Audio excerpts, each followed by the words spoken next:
abantu bakakuvuga ngo urajya he, bakakuvuga bongorerana ngo ntibucya, ariko bugacya. Bangaga kumva ibyo Yesu avuga, kuko abanyedini bari mu bantu babambye Yesu, bari mu bantu bishe Yesu.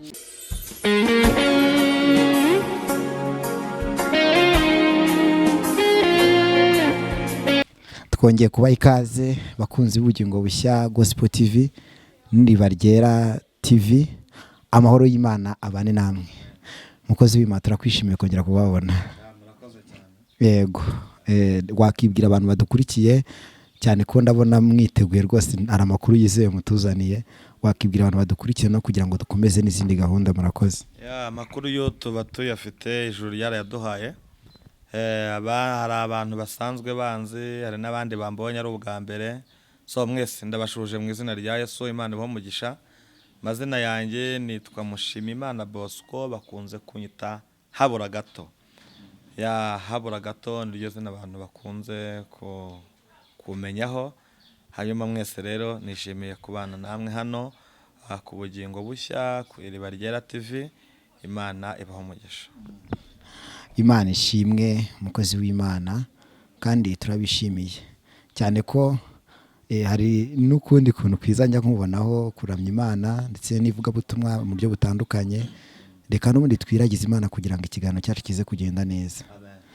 Cyane reka tubakoreshe ubundi mu dusengera Imana noneho kugira ngo tuze gukomeza n'ikiganiro cyacu ndetse n'ijambo ry'Imana. Mwami Yesu turagushimiye, turaguhimbaje, urakomeye, urahambaye, izina ryawe rihabwe icyubahiro. Tugushimiye kurinda kwawe gukomeye, wabanye natwe uraturinda. Mu minsi yose yatambutse twabonye neza yawe, uhimbazwa. Abanyarwanda twarakubonye mu bihe bigiye bitandukanye, na n'ubu ngubu uracyatwereka kuri inyangamugayo, watweretse kuri inshuti y'akadasohoka wa Mwami we. Rero turabigushimiye. Uyu munsi wa none rero Mwami turi hano kugira ngo twamamaze ijambo ryawe, twamamaze ubutumwa bwawe. Mwami, abantu baruhuka imitima, kuko ijambo ryawe muri Yesaya 40 havuga ngo muhumurize abantu banjye, ngo mubabwire ko intambara zaho zishize, ngo ndetse n'ibyaha byabo babibabariwe. Mwami, turi hano kugira ngo twamamaze rero imirimo wakoze. Mwami, twamamaze neza yawe. Turakwinginze kugira ngo amavuta yawe abe kuri twebwe, imbaraga zawe kuri twebwe, ntaba ari twe Yesu, ntaba ari twe, ahubwo izina ryawe rihabwe icyubahiro. Urakoze, amen. Hari ikibazo umuntu ahita yibaza, ese ubundi Haburagato ni izina uvuze ritarirantangaza cyane. Wenda ku muntu wahita byibaza, ese ubundi Haburagato ni umugabo, ni umusore, ese mu buzima busanzwe ubundi akorera iki umurimo w'Imana, azwi kuwuhe muhamagaro akuraho Imana, kugira ngo urusheho kuba byiza uceho gato ku magambo make ubwira abantu Haburagato. Kandi kuko Haburagato Imana ijya yitamura Haburagato. Mbega kugira ngo tukubona bwa mbere n'ukureba ite amenya Haburagato ninde, ese azwiho iki, ese iryo zina ryo gato ku nkomoko yayo gato, kugira ngo karibu none n'umwanya ubuwanyu umugeze ubutumwa Imana bayi kugira ngo umugeze ku Banyarwanda. Karibu, murakoze mukozi w'Imana. Murakoze cyane. Wenda abantu basanzwe bakurikiranira Ibahe TV wenda bashobora kuba banziho. Hanyuma ubugingo bushya ni ubwa mbere mbonetse kuri kamera zayo, ariko urambajije uti Haburagato ni muntu ki, se ni umusore n'umugabo? Reka nivuge amagambo makeya. Haburagato ni umupapa ubyaye kabiri, ufite abana babiri. Ndubatse, ufite abana babiri Imana yampaye. Mfite Debora, mfite Gloria, nkagira n'umudamu witwa Mangasa Joseline. Uwo niwe madamu wanjye. Narahamagawe rero, ndi umukozi w'Imana. Byaciye mu nzira ndende nza gukizwa, ariko Imana yangiriye neza. Turashima Imana. Hanyuma tumuvugabutumwa, nkunda kuririmba cyane none, kandi tukuvuga ngo ibyo bintu byose ndabikora. Nkunda kuvuga ubutumwa mu buryo bw'indirimbo, nkavuga ubutumwa dusoma ijambo ry'Imana. Byose turabikora kandi Imana ikabana natwe. Wenda adresse toro mbarizwamo, mbarizwa mu itorero ryitwa Glory to God Temple. Mbonereho no gusohoza abashumba banjye, Imana ibahe umugisha. aho bari hose, abo dusengana. Imana ibahe umugisha mu izina rya Yesu. Murakoze cyane. Imana ishimwe kandi muratwibwiye mu buryo burambuye, ndakeka byumvikana. Ariko ikibazo cy'amatsiko umuntu wese yahitagira habura gato ndi kumva ari ubuhamya. Ariko ubundi habura gato iryo zina ese rifite irihe imbaraga z'Imana zagaraye muri iryo zina kugira ngo bakwite habura gatoya? Sobanura abadukurikiye no muhite mufata n'umwanya rwose, ne karibu n'ijambo ry'Imana. Murakoze. Ntago habura gato ari ibintu nasobanura nonaha gatoya. Ni ibintu bishobora gufata umwanya bitewe n'iminota tuba dufite n'amasaha tuba dufite kugira ngo abantu badukurikire kandi bakore n'akandi kazi. Ni ibintu byo kuvuga mu byiciro, ntabwo ari ibintu navuga uyu munsi. Wenda babishima muri comment bazatubwira, nzagaruka. Ariko before yuko nkizwa cyangwa se mbere yuko menya Imana, hari ahantu twari turi. Imana yadukuye kure, Imana yaradukijije, yadukije habura gato. Nabaye mu muhanda,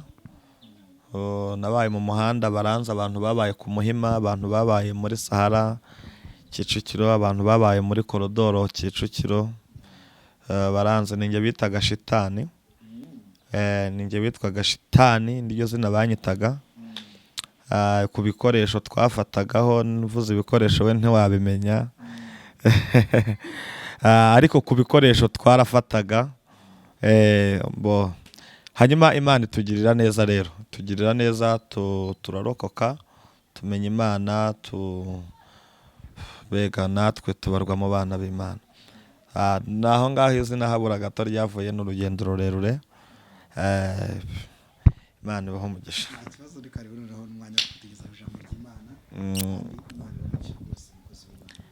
Murakoze cyane rero kumpa ikaze kugira ngo tuganire ijambo ry'Imana. Reka tuganire ijambo ry'Imana nk'uko mubinyemereye. Uyu ni umwanya nkunda, na agahe keza nkunda. Iyo mpawe umwanya ngo mvuge ijambo ry'Imana, nganiriza abanyarwanda, nganiriza isi, abarokore by'umwihariko, kuko nibo tuba tuganira nabo, cyane cyane n'abadakijijwe, kugira ngo baze bamenye umwami Yesu. Ni ibintu bintera ishema, ni ibintu bintera imbaraga, nkumva ndakomeye, kuko biri mu bintu nahamagariwe, biri mu bintu Imana yampamagariye. Kuko hari ijambo yabwiye Emile, yamubwira ngo nakumenye ntarakurema mu nda ya nyoko, nakwejeje utari wavuka. Mugira ijambo rya gatatu, anabwira ngo nagushyiraho kugira ngo ube umuhanuzi uhanurira amahanga. Ndagira ngo rero ijambo ry'Imana muri uyu mwanya duhanure mu ijambo ry'Imana. Ntago ndi bwigishe, sindi buze gusobanura ibintu byinshi. Ndashaka guhanurira ubuzima bw'abanyarwanda, mpanurira ubuzima bwabo, mbabwire icyo Imana ivuga. Hanyuma twifashishe ijambo ry'Imana. Dusome mu byakozwe n'intumwa ibice 12. Turasoma duhere ku murongo waho wa 11, ibice 12, murongo wa 11. Dusome mu izina rya Yesu. Hari ijambo rivuga ngo Petero agaruye umutima aribwira ati, noneho menye by'ukuri yuko umwami Imana yatumye marayika wayo ikankura mu maboko ya Herode, ikankiza ibyo ubwoko bw'Abayuda bwatekerezaga byose. Amen. Iri ni ijambo ry'Imana, muryakire. Dusomye ijambo ntari buze gutanga ubusobanuro bwinshi, dusomye ijambo ntari buze kuvugaho byinshi, ariko ku murongo wa 11 ni ijambo rivuga ngo agaruye umutima, cyangwa se yongeye gutekereza, cyangwa se asubije ubwenge inyuma, ngo aribwira ati, noneho marayika yatumye marayika wayo, ngo arangije ankura mu maboko ya Herode, ngo arangije arambohora.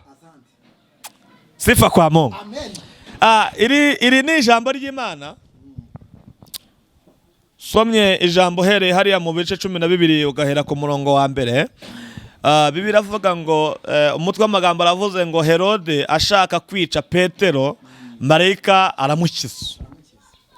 Ni ukuvuga ngo Herode ndamugereranya nk'umwanzi w'abarokore, cyangwa se umwanzi w'ibyiza, cyangwa se shitani turwanya. Bibiliya iravuze ngo Herode ngo ashaka kwica Petero ngo ariko marayika aramumukiza. Ndashimira Imana yuko dufite marayika utuba hafi, ndashimira Imana yuko dufite Imana iturengera, ndashimira Imana yuko dufite Imana igiturwanirira igihe turi mu bibazo, igihe turi mu ntambara, igihe byanze, igihe byacitse. Ndashimira Imana ko Imana igitugirira neza. Mbabwiza ukuri, twagiye tubona Imana mu bihe bitandukanye, twagiye tubona Imana idutabara, tubona Imana iturengera, tubona Imana idukiza. Nawe ufite ubuhamya bw'iby'Imana yakoze. Uyu nguyu Herode ngo hari mu gihe, ni igihe Yesu yaramaze kujya mu ijuru, yari yaragiye mu ijuru asiga intumwa zigisha. Hanyuma bari mu gihe gikomeye kuko abayuda bahigaga abigishwa, kuko bavugaga yuko baje kwiba Yesu bakamutwara, kandi Yesu yari yaragiye mu ijuru. Barabahigaga cyane, rero bituma intumwa cyangwa se abakozi b'Imana babaho mu gihe cy'akarengane. Izina ry'Imana ntabwo icyubahiro. Bararenganwa cyane, bahura n'ibibazo bikomeye, barabica, babatera amabuye, bandi barababamba, bahura n'ibintu byinshi bitandukanye bazira ubutumwa bwiza.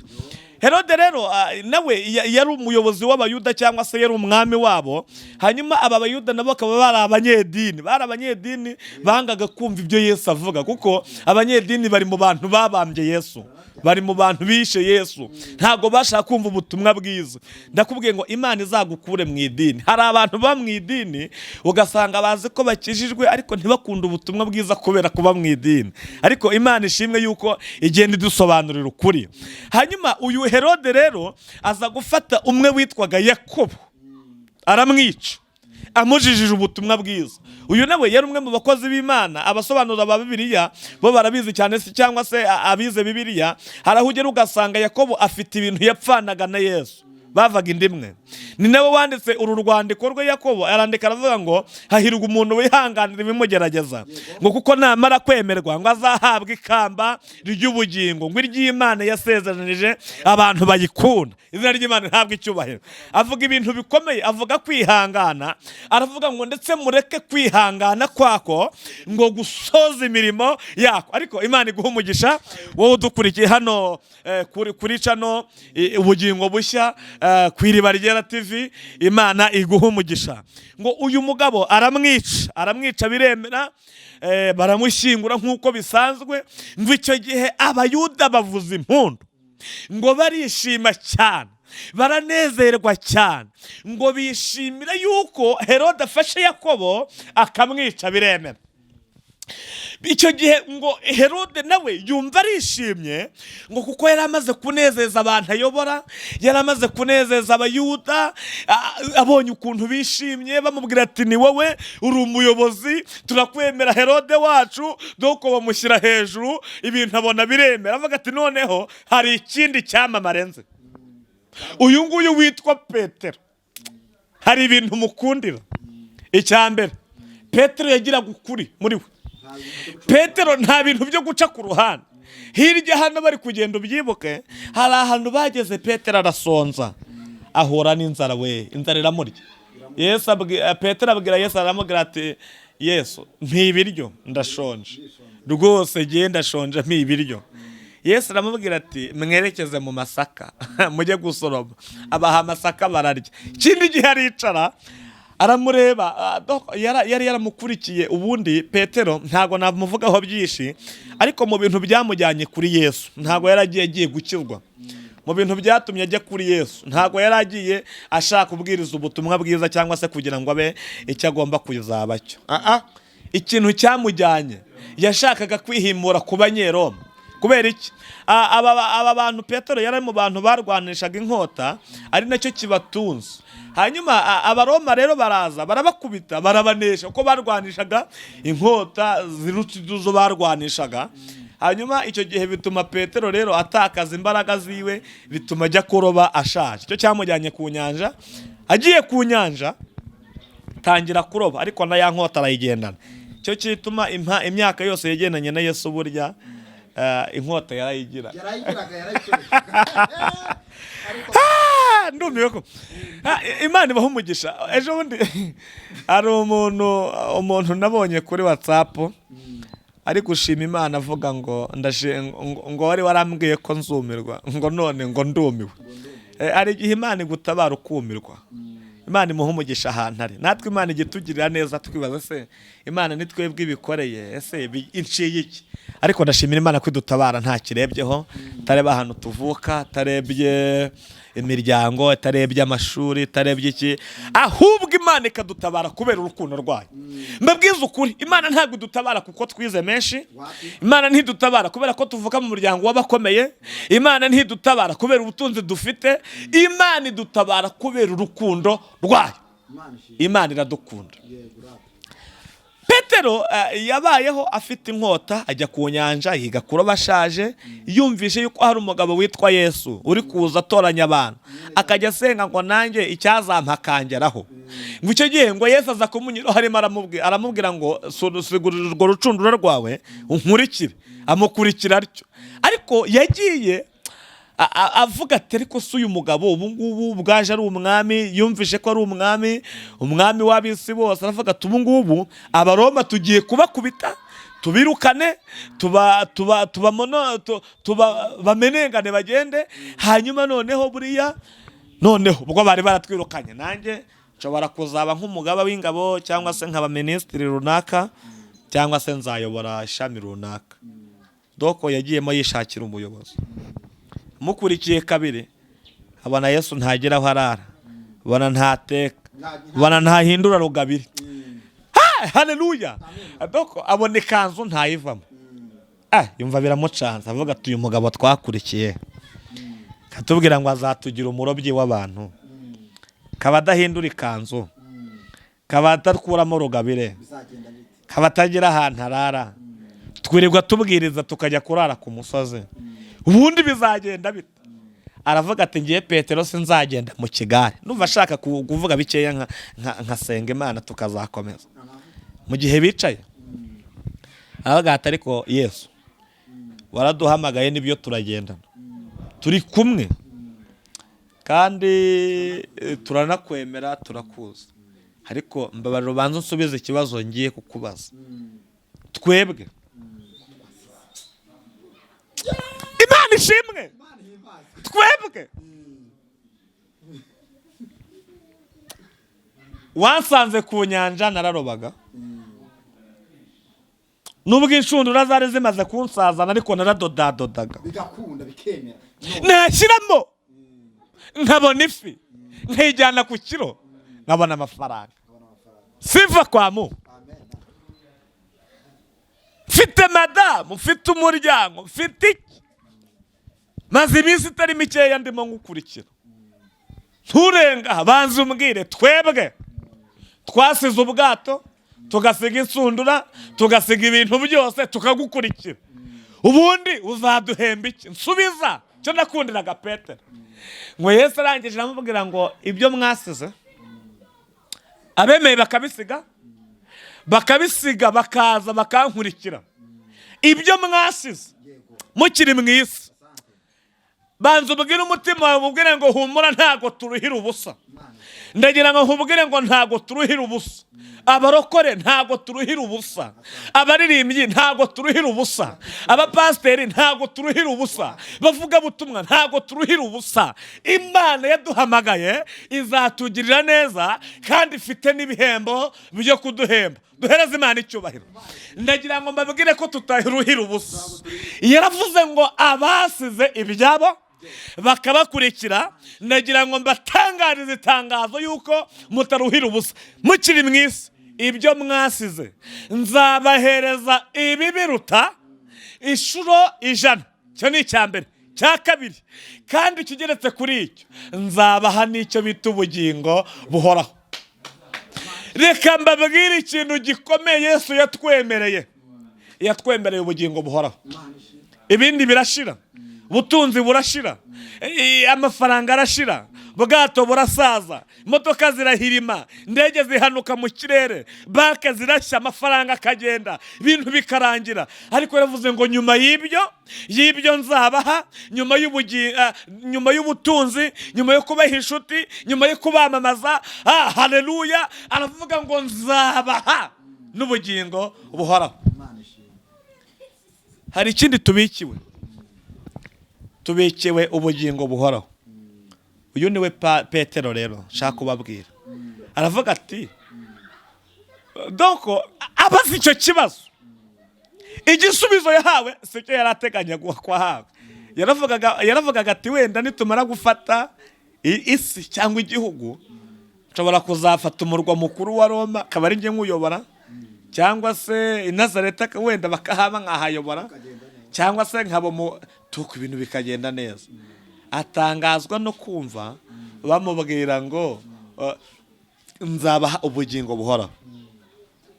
Kuko icyazanye Yesu ntago kwari ugutanga ubutunzi, ntago kwari ukugira ngo turongore cyangwa turongorwe, abakobwa barongorwe, ntago kwari ukugira ngo batunga ama etaje.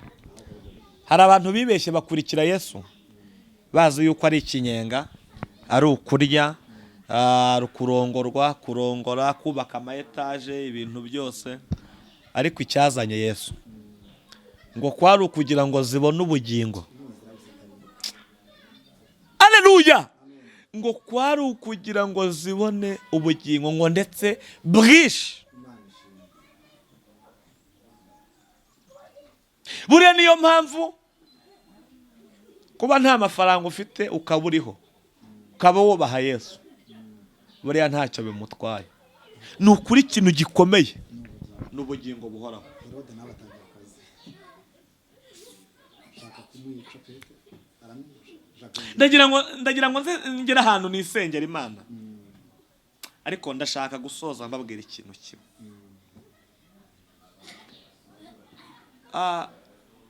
Buriya mu migani hari ijambo rivuga ngo ingororano ngo zo wicisha bugufi akubaha Imana.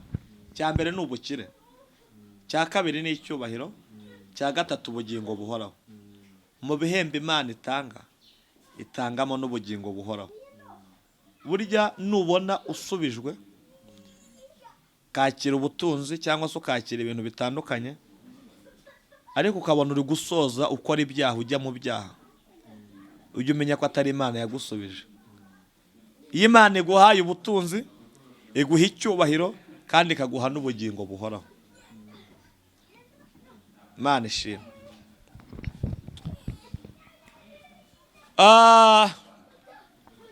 Petero yakira icyo gisubizo,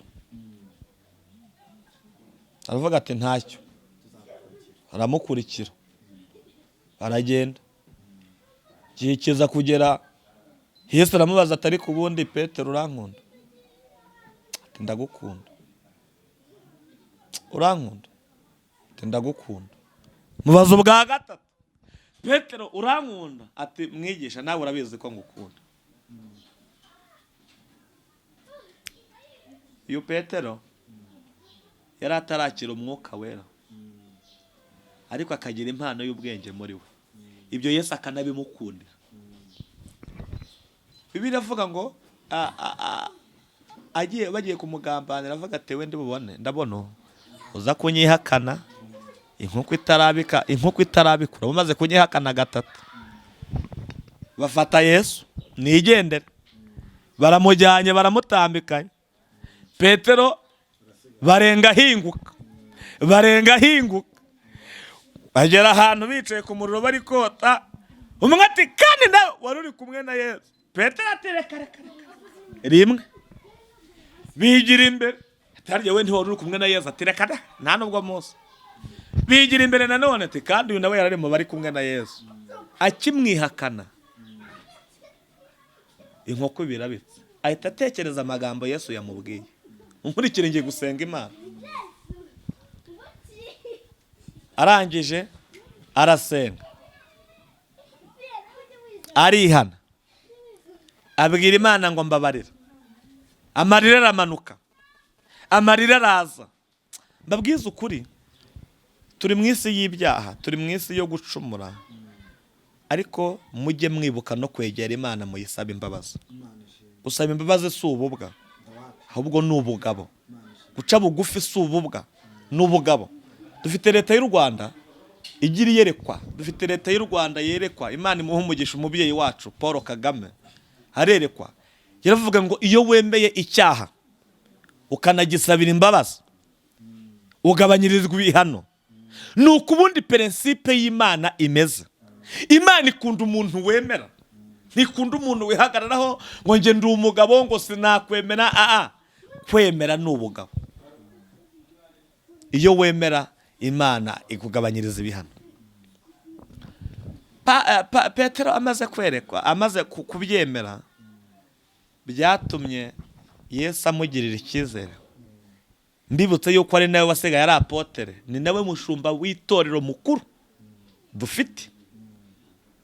Kuko igihe kimwe baricaye, Yesu arabaza ati ariko ubundi munyitane. Bibiliya iravuga ngo uwa mbere aravuga ngo uri Yohana, undi atura Eliya, undi atura umwe mu bahanuzi. Petero aricecekera. Arangije arabaza kuko ko ariko banyita ubundi mwebwe munyitane. Arangije ashyira urutoki hejuru. Imana iguhishurire Yesu. Iyo umaze gusobanukirwa Yesu uwo ari we, bituma umenya uwo mugenda n'uwo ari we. Ashyira urutoki hejuru avuga ati njye ndakuzi. Ati uri Kristo, umwana w'Imana nzima. Yesu ahita amubwira ngo amaraso n'umubiri sibyo biguhishuriye uwo ndi we. Aravuga ngo ahubwo ni umwuka wera uri muri wowe.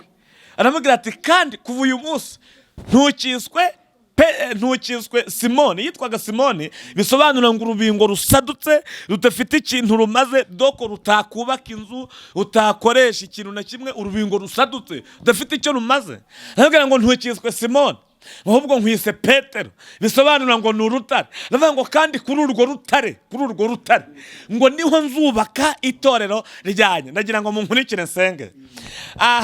Uyu abika isezerano. Mbabwire ikintu gituma tudapfa, ikintu gituma Imana iturinda, ntabwo ari twebwe Imana irinda, ahubwo Imana irinda icyo yavuze muri twebwe. Irinda isezerano ryayo yaduhaye. Imana ishimwe cyane. Nimba ufite isezerano, hari uwaririmbye ngo niba ufite isezerano ry'Imana wihangane, reka gushidikanya rizasohora. Imana ntabwo igibeshya kandi ntihinduka, ibyo yakubwiye byose bizasohora. Imana ntibeshya. Imana ibyo yavuze irabisohoza. Icyo yavuze iragikora kandi ikagikurikirana kigasohoka. Duhereze Imana icyubahiro. Hanyuma yarabitse isezerano muri we. Imana iramubwira ngo kandi kuri wowe nzubakaho itorero. Imubwira irindi jambo, iravuga ngo naho amarembo y'ikuzimu yazikuka ntazarishoha. Amubwira irindi sezerano ry'irindi, iramubwira ngo nguhaye imfunguzo. Duhereze Imana icyubahiro. Hari ibintu dufite abapagani batazi, hari ibintu dufite abadayimoni batazi, hari ibintu dufite isi itazi. Yavuze ikintu gikomeye, twebwe dufite imfunguzo ariko ab'isi ntibabizi. Nicyo gituma baduhiga ntibatubone, nicyo gituma baturoga ntidupfe, nicyo gituma impanuka ziduhusha. Kubera iki? Hari ibiri muri twebwe Imana yashyize muri twebwe isi itazi. Duhereze Imana icyubahiro. Kandi ibyo ngibyo tugendana nabyo, tubana nabyo, duturanye nabyo, turyamana nabyo, tubana nabyo, kubera ko ni Imana yabivuze muri yo. Iramubwiye ngo nguhaye urufunguzo ngo rukinga isi, ngo rukinga ijuru, rukingura ijuru rugakingura isi. Aravuga ngo icyo uzahambira mu isi, ngo icyo cyito nzaba ngihambiriye, ngo n'icyo uzahambira nacyo nzaba ngihamburiye no mu ijuru. Bivuga ngo tugiye gukorana njyewe nawe. Icyo uzategeka nzajya nteraho kashe, n'icyo uzabohora nacyo nzateraho kashe. Hereza Imana icyubahiro ahantu wicaye. Icyo ngicyo ni isezerano tugendana naryo. Niyo mpamvu ab'isi batatuza, niyo mpamvu turyama bakatubarira iminsi yo kubaho, bakatubarira iminsi yo gupfa, bakatubarira igihe cyo kugenda. Ariko kubw'iki Imana yavuganye natwe, Theo yararimbye ngo hari igihe uba mu kigeragezo gikaze, abantu bakakuvuga ngo urajya he, bakakuvuga bongorerana ngo ntibucya, ariko bugacya bukongera bugacya n'ejo bugacya. Imana ishimwe. Bitewe n'iki? Hari igihe ubamo abantu bakakubona kuri nyakwigendera, bakabona ko upfuye, bakavuga yuko birangiye, bakavuga ko ejo ntahari. Ariko kubw'iki Imana yavuze, Petero yarafite amasezerano, yarafite icyo Imana yamuvuzeho. Dore ngo Herode amwibeshaho, agira ngo ni babandi. Reka nkubwire ngo isi yakwibeshyaho, uri umunyamasezerano, ntabwo uzapfa nkabo, ntuzagenda nkabo, ntuzamwara nkabo, ntuzahenuka nkabo. Imana izakuzamura kubera isezerano riri muri wo.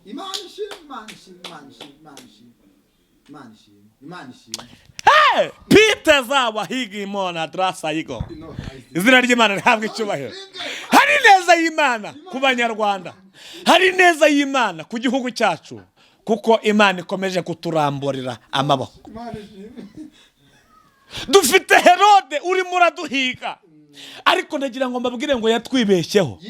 Abo yishe bararangiye, yishe ababanje, ariko basigaye Imana ibahagazeho. Abagiye baragiye, ariko abahari Imana ibahagazeho. Herode ntago ari bubice. Abamama muhumure, abakobwa muhumure, abagabo muhumure, abayobozi muhumure, abayoborwa muhumure. Herode ntago azatwiyongeza. Herode ntago azakwiyongeza. Herode Imana igukuye mu maboko yiwe, akira ubuhanuzi mu izina rya Yesu. Imana igukuye mu maboko ya Herode. Sinzi nimba unkurikiye, sinzi nimba uri munyumva, ariko ndumva ikirere cy'ubuhanuzi kimanutse, kandi ashimira Imana ko Imana ibyemeye. Ndavuze ngo Herode ntago azakwiyongeza.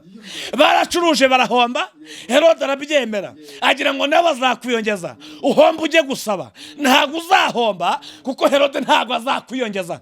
Kubera iki? You have promises. Ufite amasezerano Imana yavuganye nawe.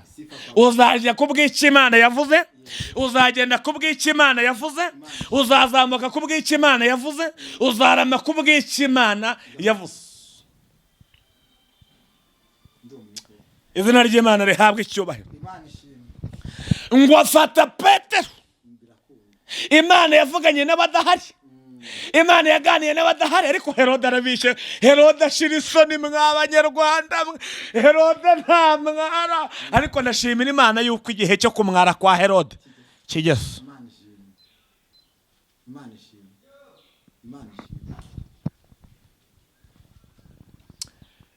Mana nkuko wafashaga basogokuruza, niko natwe uzadufasha mu myaka iri imbere, mu myaka iri imbere. Umuyaga w'ishuheri urawuturinda, uzatubera ubuturo budashira iteka. Yakowe budashira iteka. Umva ikindi gice nkunda kiravuga ngo kera bakwiringiraga bari mu mahoro. Peter zawiriga tugufite ntitwifuza undi murenge, undi murengezi, undi murengezi.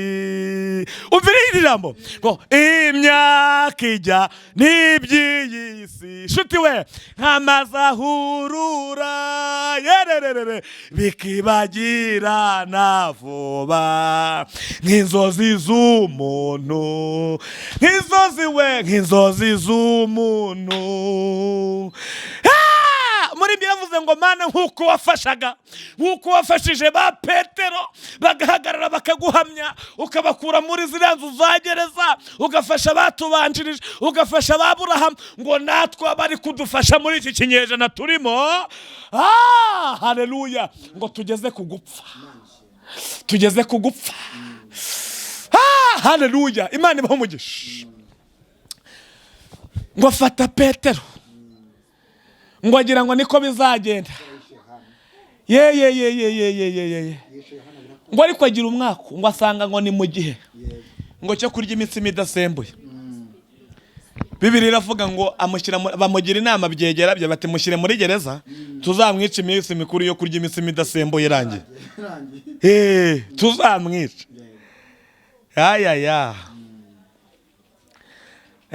Ntabwo tuza kubahwa karamata wasiwe, twifitiye gakondo mu mugabane w'abera. Muhumure nubwo isi tubabaza ariko dufite gakondo mu mugabane w'abera. Ngo bamushyiraho ingabo zibarinda ngo 16, ngo babiri ku muryango, ngo ariko ngo araye ari bumwishe. Pineza kuta yaba honedrele kaisi, ngo araye ari bumwishe. Ngo Imana yohereza marayika. Urakoze kunyohereje marayika wite. Isendinga uwo bita angel mu cyongereza, uwo bita angels. Ngo iramusendinga, iramwohereza. Ngo iramubwira ngo ihute ujye kureba umunyamasezerano. Ngo ihute ujye kureba uwo navuzeho.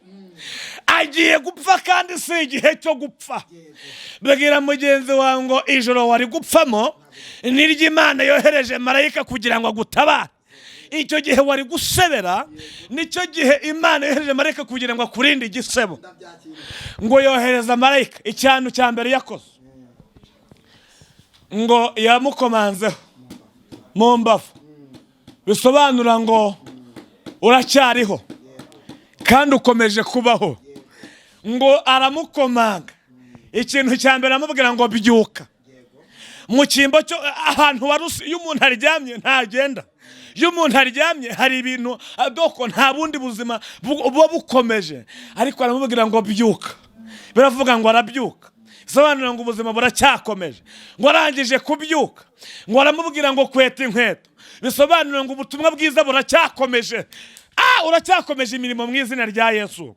Ngo ubutumwa bwiza buracyakomeje. Avuga ikindi kintu cya kabiri ngo muhumwitera. Navuga ngo icyubahiro cyawe ndakikugaruriye. Nicyo byasobanuraga. Navuga ngo kenyera umukandara. Navuga ngo kuri wagaragaje kuva kera n'ubu uracyagufite gukomezanye. Niyo magambo yarashatse kumubwira. Ngo arangije navuga ngo ngaho haguruka. Ngo arahaguruka. Navuga ngo nkurikira ku buzima buracyakomeje. Bwira mugenzi ngo muri kumwe cyangwa se murimo murebane iki kiganiro, murabanira ijambo ry'Imana, niba nahe muri kumubwira umutima wawe ububwire ngo ijoro wari gupfamo niryo Imana igukirijemo. Nshatse kuvuga ngo Herode ntago azakwiyongeza. Nshatse kuvuga ngo Herode ntago azakwiyongeza. Nshatse kuvuga ngo Herode ntago azakwiyongeza. Wari ufite ikibazo, wari ufite intambara, umaze igihe muri gereza, kandi iyo gereza wayisizwemo na Herode. Ndagira ngo nkubwire ko utazayigwamo. Ndagira ngo nkubwire ko igihe cyo kuyisohokamo kishe, kuko marayika w'umwami Imana yaje. Dufatanye dusenge. Nturakira umwami n'umukiza mbere yuko asengera abantu, banza umwakire, kuko nawe uri mu bo yacunguye. Zamura ikiganza cy'iburyo usubire mwaya magambo uti mwami Yesu, ndi imbere y'amaso yawe, numvisha ijambo ryawe. Ijambo ryawe ndaryumvisha, none nirimpindure. Numvishe kuri umwami, none nanjye mbere umwami n'umukiza n'umucunguzi w'ubugingo bwanjye. Nkura mu gitabo cy'urupfu unyandike mu gitabo cy'ubugingo. Kuva uyu munsi ndakijijwe, sinzongera gusubira inyuma mu izina rya Yesu, amen. Imana ibahe umugisha. Ukizwe, uzareba itorero rikwegereye, ugende bakurambikeho ibiganza, ubatizwe mu mazi menshi, kuko ibyo turimo byose bizagira iherezo, nawe ubarwe mu mubare w'abana b'Imana. Reka sengera abantu bafite ibibazo. Ufite ikibazo, ufite ireni ryakuzengereje, humura, Imana igiye kukwishyurira. Ishuri ryarahagaze, akira umuterankunga mu izina rya Yesu. Doko isi yari yakuvangavanze n'ibyinshi sinabivuga, ariko ikibazo cyawe kizamura imbere y'Imana gisengere, kuko Imana yumva gusenga. Mana mu izina rya Yesu, uri Imana reba, uri Imana yumva. Utubwiye ijambo rivuga ngo Herode ntago azatwiyongeza. Sengeye uyu munyarwanda ukurikiye ubugingo bushya, ukurikiye Iriba Ryera TV, mu izina rya Yesu. uyu niwo murongo washimwe yuko dutambutseho ubutumwa bwiza kugira ngo abantu babohoke mu izina rya Yesu. Ndasenze uyu muntu wari ubabaye, muhe ibyishimo, muhindurire umunezero mu izina rya Yesu, umuhereze ibihe bitandukanye, kuko waravuze ngo hari igihe n'igihe cyacyo. Wari uri mu gihe kibi, mushyire mu gihe cyiza mu izina rya Yesu. Yakira amahoro Mwami mu izina rya Yesu, umukingurire umuryango asohoke muri iyi gereza y'ubushomeri, gereza y'igisuzuguriro, gereza yo kwangwa n'abantu. Umugabo yaramutaye, nagaruke mu izina rya Yesu. Igereza yo kuba wenyine nayisohokemo mu izina rya Yesu. Yaragiye kwiyahura, ndahagarika urupfu mu izina rya Yesu kubera agahinda. Mukiza akagahinda kari kagiye gutuma ajya kwiyahura, ahubwo mwereke yuko ubuzima bukomeje mu izina rya Yesu. Ndasengera igihugu cyacu, mpereye ku bayobozi bakuru, perezida wa repubulika, kageza ku muyobozi w'umudugudu, abashinzwe ingabo, abashinzwe umutekano, polisi y'igihugu, baha umugisha kubw'umutekano barinda, kandi tukaba amahoro tukabona uko tugukorera mu izina rya Yesu. Baha umugisha igihugu cyacu, ukomeze kugiha amahoro. Umwanzi w'u Rwanda uhinduke umwanzi we, umurwanye mu izina rya Yesu. Umukunzi w'u Rwanda nawe umukunde mu izina rya Yesu. Abakifuriza umugisha nawe baha umugisha. Iyi niyo Israheli wa Mana we, nayo nyisabiye umugisha. Igihugu cyawe cy'amasezerano waravuze ngo uzakisabira umugisha, ngo nawe uzamuha umugisha. Ndasengera Israheli, abatari bamenye ko wazutse nabamenye ko wazutse, kandi ukomeze kubaha umugisha mu izina rya Yesu. Urakoze, ndasenze nizeye ko ugiye kubikora. Amen. Imana ibahe umugisha. Nimushima Imana bose ko mwaganiraga habura gato. Ufite icyifuzo cyangwa igitekerezo ushaka ko dusengana, wahamagara kuri 078 22 75 655 078 22 75 655 cyangwa 078 11 04 93. Waduhamagara tukaganira. Imana ibahe umugisha. Shalom, shalom.